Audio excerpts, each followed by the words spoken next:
Galera, é o seguinte, vocês já me acompanham há bastante tempo e sabem que ano passado eu comprei um PS4 Pro. Originalmente eu usava um Slim, mas aposentei ele para dar espaço para a versão mais poderosa do console, por razões bem claras. O PS4 Pro é mais poderoso e eu me interesso muito por elementos gráficos e altas resoluções nos jogos. Com um ano de uso e já tendo rejogado todos os meus jogos nele, eu me sinto na obrigação de vir contar minha experiência sobre ele mais a fundo com base principalmente no cenário atual com o PlayStation 5 já no mercado.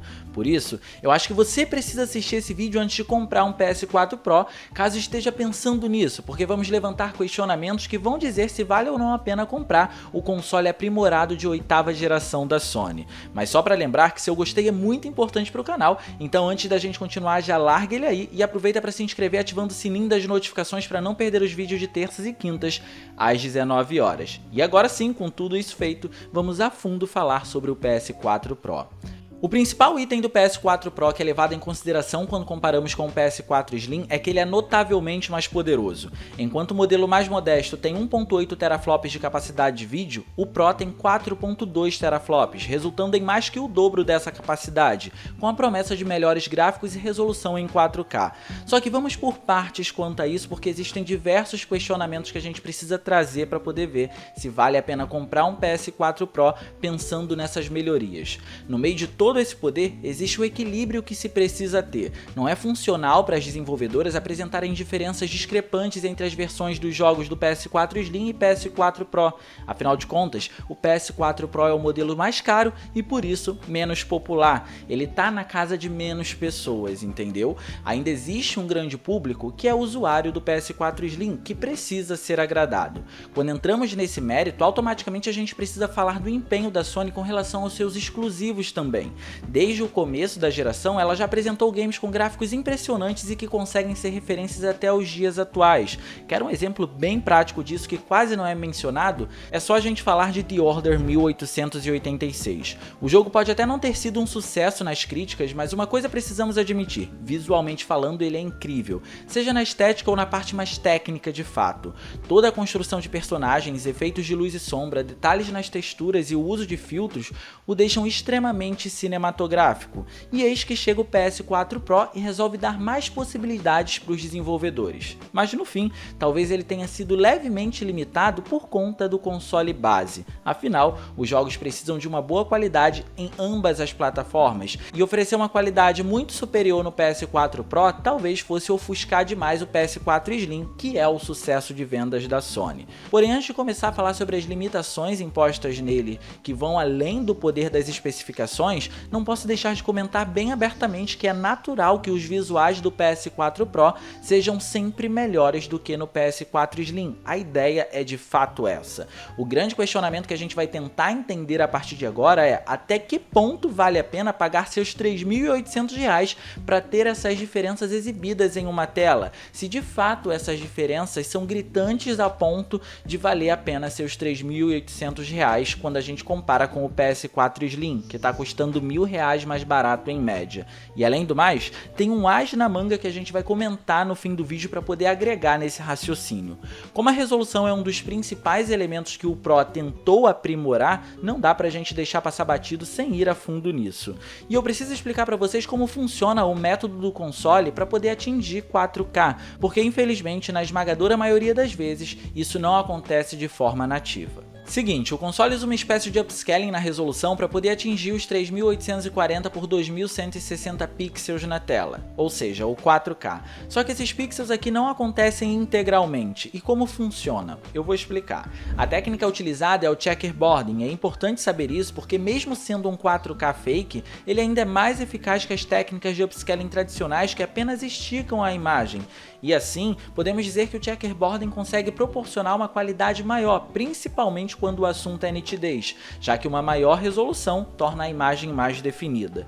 Quando estamos usando um 4K nativo, estamos falando de 3840 por 2160 pixels por frame, e aqui as coisas podem parecer começar a ficar confusas, mas não é bem assim, fiquem tranquilos que eu vou explicar. Um frame representa um quadro, ou para ficar melhor para o entendimento de vocês, representa uma imagem. Supondo que um jogo rode a 30 quadros por segundo, a cada segundo nós vamos encontrar 30 quadros sendo reproduzidos para dar a sensação de movimento pra gente.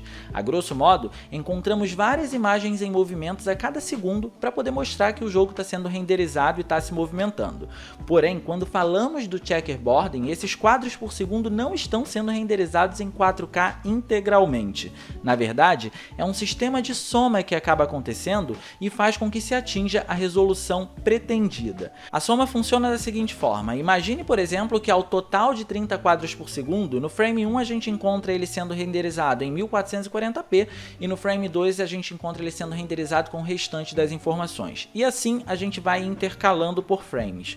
Isso faria com que chegássemos a um 4K perfeito. Porém, a gente está falando de imagens em movimentos e entre um frame e outro, levando em consideração que cada um carrega apenas parte das informações, existe um intervalo. E é esse intervalo que faz com que a gente perda a nitidez da resolução quando estamos no modo checkerboarding, em que se usam muitos elementos de pós-processamento para poder minimizar esse problema. Então, quanto melhor o trabalho de pós-produção no jogo quando ele usa o checkerboarding, melhor vai ser o comparativo entre a resolução nativa e o checkerboarding propriamente dito. A diferença vai ser menor.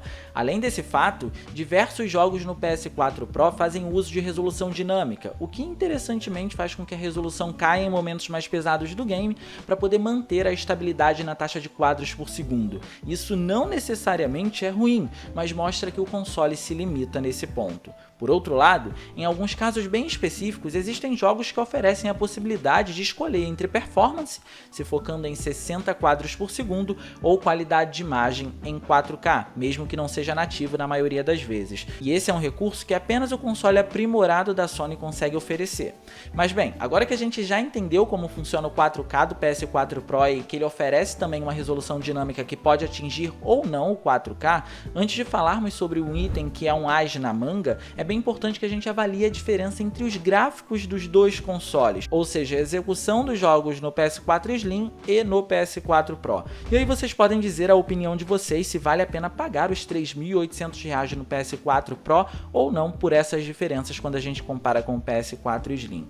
Com isso, eu quero começar com o que eu considero um dos piores cenários, Assassin's Creed Odyssey. O jogo é extremamente pesado por conta de seus visuais e principalmente por conta de seu mundo aberto. Isso, é claro, coloca o PS4 Pro em vantagem. No PS4 Pro a gente encontra uma resolução dinâmica que atinge 4K através do checkerboarding, mas sua contagem máxima de pixels é de 2816 por 1584. Já a mínima é 2027 por 1242, que acontece nas cenas mais pesadas como a cena inicial, por exemplo. E na média, o game acaba rodando em 2560 por 1440, conhecido como 1440p. Ao fazer o uso de seu maior poder, o console aprimorado da Sony proporciona uma melhor renderização de sombras no game e isso atinge tanto a iluminação indireta como a direta, um melhor carregamento de texturas, loadings nas transições entre os cenários mais suaves, além de uma melhor resolução que, comparativamente, no PS4 Slim varia de 900 até 1080p. E mesmo com todos esses itens que são melhorados no PS4 Pro, o jogo no PS4 Slim continua com visuais bem incríveis, principalmente se levarmos em consideração que é um game de mundo aberto. Mas mesmo assim, a gente tem que assumir que esse é um dos casos em que vemos uma diferença mais discrepante por parte do PS4 Pro. O console definitivamente leva vantagem nessa. Essa diferença apenas não faz da versão base uma versão ruim, é apenas o que eu já disse. No PS4 Pro, a tendência é de fato a gente encontrar melhores visuais, porque é um console mais poderoso e de fato foi projetado para isso. Mas essa diferença não é algo que chega a espantar. Agora vamos mencionar um game cross-gen que é o Hitman 3, levando em consideração que a gente já está no fim da geração do PS4 e os desenvolvedores já sabem usar muito bem o poder dele, então já dá para extrair o máximo. No PS4 Pro, o game roda numa margem de 2560 por 1440 no modo de qualidade e em 1080p no modo FPS. Hitman 3 é um dos jogos mais bonitos para o PS4 por representar o fim da geração e iniciar uma nova com o PlayStation 5, já que o game é um cross-gen e já foi lançado para ele também. No caso, nós encontramos visuais mais próximos do PS5 quando a gente usa o PS4 Pro, isso é um fato. No PS5, por exemplo, nós temos reflexos mais nítidos e um maior polimento nas sombras, além de uma resolução que corre em 3200 por 1800, algo que quando a gente coloca as três versões lado a lado, a gente vê que o que mais se aproxima disso é o PS4 Pro em todos os aspectos mencionados. Isso torna a versão do PS4 Slim feia? de forma alguma. O grande questionamento que fica é se a diferença apresentada no PS4 Pro é algo que seja substancial durante a jogatina ao comparar com a versão base, principalmente ao levar em consideração que estamos falando de um jogo que roda em 3200 por 1800 pixels no PlayStation 5, ou seja, é a melhor forma de se jogar o game. Já os últimos exemplos que eu preciso trazer pra gente encerrar o raciocínio aqui é de dois exclusivos. Primeiro, The Last of Us Part 2. Como eu já comentei com vocês, os exclusivos da Sony recebem muita atenção, então é natural que não deixassem a desejar aqui nem no PS4 Slim,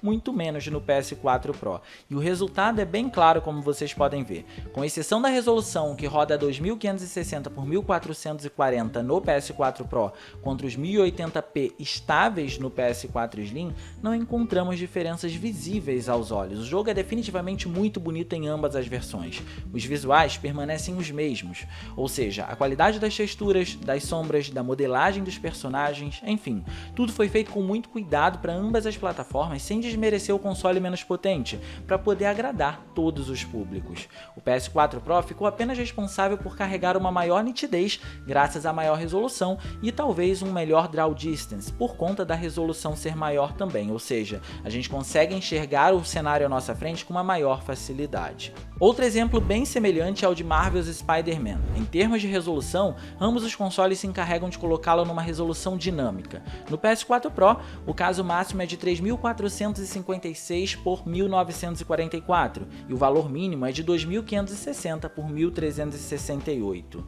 No console base da Sony, o cenário varia de 900p até 1080p. Nos visuais, o que mais chama atenção em Spider-Man é o draw distance, sem sombra de dúvidas. Por ser um jogo de mundo aberto, as coisas demoram menos para poder carregar no PS4 Pro, por conta do poder a mais que o console tem e da maior resolução. Mas nada que prejudique a experiência geral no console base. Os visuais são extremamente semelhantes, e eu digo isso porque eu de fato joguei nos dois consoles. Ambas as versões entregam experiências bem satisfatórias nos visuais, sem deixar a desejar. Então até aqui, com os principais exemplos, vocês já entenderam que existem de fato diferenças, mas essas diferenças não são gritantes na maior parte do tempo, principalmente ao mencionar exclusivos e os games cross-gen. Não é como você pegar, por exemplo, um jogo de PC e comparar a qualidade mínima com a qualidade máxima. Essa diferença não existe no PS4 Slim quando a gente compara com o PS4 Pro. E é nesse momento que a gente pode então mencionar o as na manga que eu estou comentando desde o começo do vídeo. Como já mencionado, a média de valor do console do PS4 Pro atualmente é de R$ 3.800. Ainda acho que o PS4 tem realmente muita lenha para poder queimar, mas a gente está falando ainda assim de um console de fim de geração, independente de ser a versão Slim ou a versão Pro. Em contrapartida, vemos o PlayStation 5 com o valor oficial de R$ 4.600. E qual é a grande sacada? Primeiro, o PlayStation 5 tem retrocompatibilidade e consegue executar os jogos do mesmo modo que o PS4 Pro, com mais fluidez em muitos casos.